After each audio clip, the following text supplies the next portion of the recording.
Hello friends, Manisha મસાલા મેજિકમાં આપનું સ્વાગત છે। આજે હું તમારી સાથે કોપરા પાકની રેસિપી શેર કરીશ। ચાસણીને માવા વગર અહીં આજે હું કોપરા પાક બનાવીશ ને જે વ્યક્તિ પહેલીવાર કોપરા પાક બનાવતા હશે તે પણ આરામથી બનાવી શકશે। ઓછા ખર્ચે અને હર કોઈ બનાવી શકે અને ફટાફટ ખાઈ શકે તેવી આ રેસિપી બનશે। તો ચાલો શરૂ કરીએ અહીં કોપરા પાકની રેસિપી। સૌપ્રથમ એક પેનમાં 1 ચમચી જેટલું દેશી ઘી ઉમેરીશું। ઘી ગરમ થાય એટલે 3 મોટા બાઉલ જેટલું કોપરાનું છીણ ઉમેરીશું। મેં અહીં સૂકા કોપરાની છાલ કાઢીને કોપરાને આ રીતે ખમણી લીધું છે। જો તમારી પાસે સૂકું કોપરું ન હોય તો બજારમાં આરામથી આ કોપરાનું ખમણ તૈયાર મળે છે, તે પણ તમે લઈ શકો છો। હવે 1 મિનિટ સુધી આ રીતે આપણે હલાવીશું। 1 મિનિટ પછી અહીં મેં અમૂલ ગોલ્ડ દૂધ લીધું છે અને એ 1 લીટર છે, તેને ગરમ કરીને તેમાં ઉમેરી લઈશું। બધું દૂધ આ રીતે ઉમેરાઈ જાય એટલે આપણે બધું બરાબર મિક્સ કરી લઈશું। અહીં બધી જ પ્રોસેસમાં ગેસની ફ્લેમ આપણે સ્લો જ રાખીશું।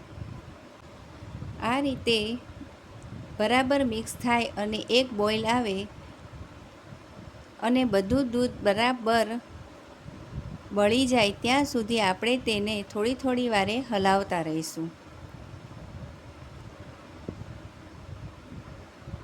આ રીતે બધું દૂધ બળી જાય પછી તેમાં અડધા બાઉલથી થોડો ઉપર આપણે અહીં ખાંડ ઉમેરી લઈશું અને તેને પણ બરાબર મિક્સ કરી લઈશું। અહીં ખાંડનું પણ પાણી આ રીતનું થશે, તે પણ પાણી આપણે બરાબર બળી જાય ત્યાં સુધી આપણે થોડી વાર માટે હલાવતા રહીશું। બધું પાણી આ રીતે ખાંડનું પાણી બળી જાય એટલે અહીં મેં થોડા ગરમ દૂધમાં આ રીતે કેસર પલાળી રાખી હતી તે આપણે ઉમેરી લઈશું ને ફરીથી એકવાર બરાબર મિક્સ કરી લઈશું અને ગેસ બંધ કરી લઈશું। ત્યારબાદ અડધી ચમચીથી પણ ઓછું એલચી પાવડર આપણે તેમાં ઉમેરી લઈશું અને એકવાર મિક્સ કરી લઈશું। બધું આ રીતે બરાબર મિક્સ થઈ જાય ને આપણો આ કોપરા પાક બનીને એકદમ તૈયાર છે। હવે એક થાળીમાં થોડું દેશી ઘી ઉમેરીને થાળીને બધી જગ્યાએથી આપણે બરાબર ગ્રીસ કરી લઈશું। આ રીતે થાળી ગ્રીસ થઈ જાય એટલે આપણે તૈયાર થયેલો કોપરા પાક તેમાં ઉમેરી લઈશું।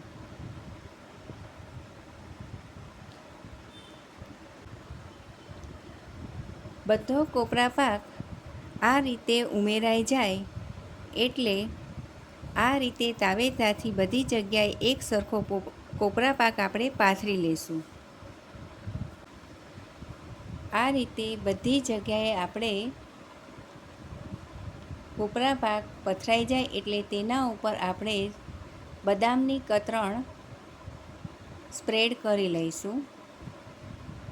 બધી કતરણ આ રીતે ઉમેરાઈ જાય એટલે તાવેતાથી આ રીતે આપણે બધી કતરણને દબાવી દઈશું જેથી કોપરા પાકમાં બરાબર તે ચોંટી જાય। હવે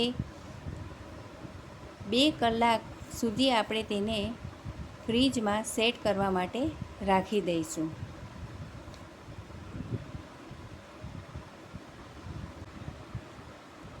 2 કલાક પછી આ રીતે આપણે કોપરા પાકના પીસ કરી લઈશું।